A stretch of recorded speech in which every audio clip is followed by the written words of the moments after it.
The Watchman-led Citizen Coalition for Change has slammed disputed Interim Secretary General Tshabangu for removing several party leaders from key positions in parliament, replacing them with the legislators more aligned with his interests. Sabina Mashugo tunakuti aiwa panguva inoi vakomana voresista aiwa the Interim Secretary General weCitizen Coalition for Change yana Watchman subscribe like on the bell icon.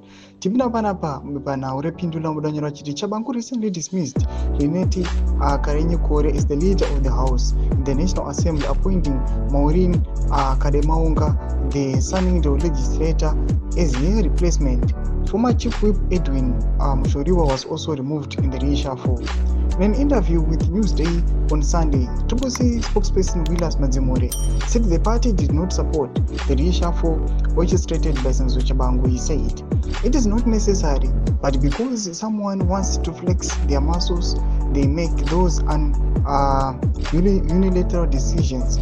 We did not get any reason why those people were demoted.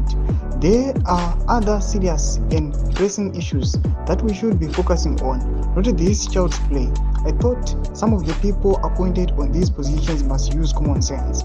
We are making some considerations to see how we can deal with the issue, but we know that no more recalls are going to take place. Even the Speaker, Jugumudenda, knows that." Toma Shukatuna kuti aiwa Citizen Coalition for Change aiwa in a brewing debate. Vatukuona kuti aiwa vakomana vanozikana kuti vatengesi vaya vakapiwa zvinzvimbo nebig door aiwa Tshabangu. Takuona kuti vakuitirwo the same vachifaiwa, vakuona as if aiwa bad decision kana kuti bad move iri kuitwa Tshabangu, vachipopota vachiti aiwa pane mamwe pressing issues anotoda kuti aiwa atoadressiwa, but kuuya achirecola achireplace amwe legislators hazvizi kumeka sense. Ngotidza mafungiro enyu moti kudii pamusoro pechitiko ichi? Tiona Tshabangu panguva inoi achigarwa pasi nevakomana ava. Tidze mafungiro enyu pinda comment section medu, musana subscribe or like, turn on the bell icon.